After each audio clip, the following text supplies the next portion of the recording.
Protection of Individual Liberties. The Constitution applies only to government action, federal, state, or local. Private conduct does not have to comply with the Constitution, is subject to the following exceptions.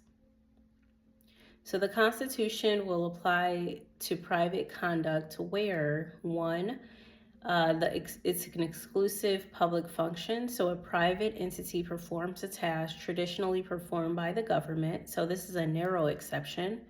It arises only if the private entity exclusively operates a government function, such as private prisons or elections. Two, there's a significant state involvement, so there's entanglement, and the government affirmatively authorizes or facilitates private conduct. The state must affirmatively approve or validate private conduct. Permitting it alone is insufficient. Examples of state action are courts enforcing a racially restrictive covenant. A state provides books to private schools that racially discriminate. Examples of no state action are when government grants liquor license to radically discriminatory public clubs, or private schools receiving government funds fires a teacher over speech. Note, Congress may indirectly regulate private conduct through the Commerce Clause if it affects interstate commerce, or through the 13th Amendment, enabling Congress to pass legislation enforcing the 13th Amendment ban on slavery. The Bill of Rights only applies directly to the federal government. Certain provisions of the Bill of Rights only apply to state and local governments through incorporation doctrine. Incorporation, the Supreme Court has held that the Bill of Rights provisions applicable to the states through incorporation into the 14th Amendment Due Process Clause. Most Bill of Rights provisions are now incorporated. There are exceptions. Certain provisions of the Bill of Rights are not incorporated by the 14th Amendment to the states, including the 3rd Amendment, right not to have soldiers quartered in homes, 5th Amendment, right to a grand jury indictment in criminal cases, and the 7th Amendment, right to jury trial in civil cases. Reverse incorporation. The 14th Amendment Equal Protection Clause does not apply directly to the federal government, but has been held to apply to the federal government through the 5th Amendment Due Process Clause.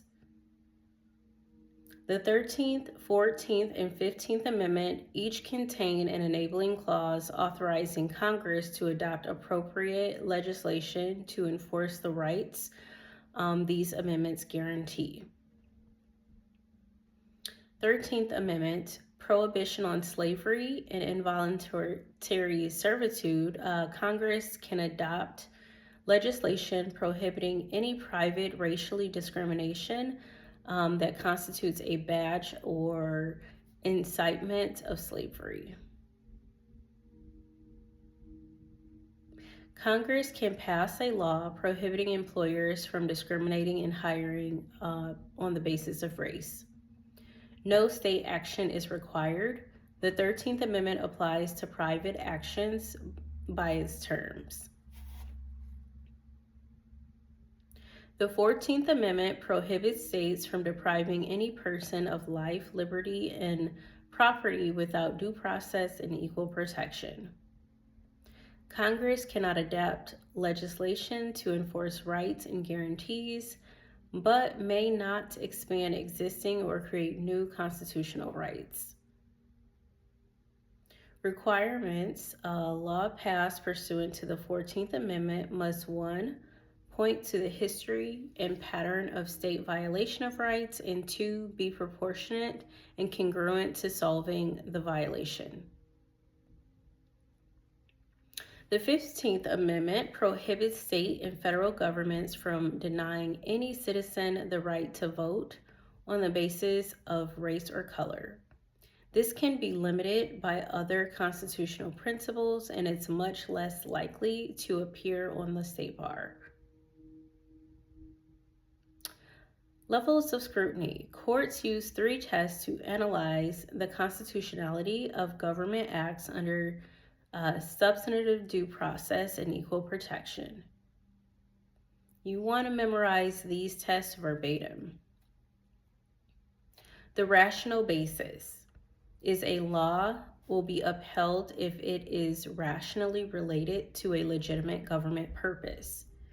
Any conceivable legitimate purpose suffices, regardless of the actual purpose of the law. A law will almost always be upheld under rational basis review unless it's completely irrational or arbitrary. The burden of proof, the challenger bears the burden of proof. There's intermediate scrutiny. This is a law will be upheld if it is substantially related to an important government purpose. The government goal must be important. Courts look at the actual reason the law was enacted. The burden of proof is that government bears the burden of proof. And then there's strict scrutiny. This is a law will be upheld if it is necessary to achieve a compelling government interest. Government must show there is no less restrictive or burdensome means of achieving its goal. Courts look at actual reasons the law was enacted. The burden of proof is that government bears the burden of proof.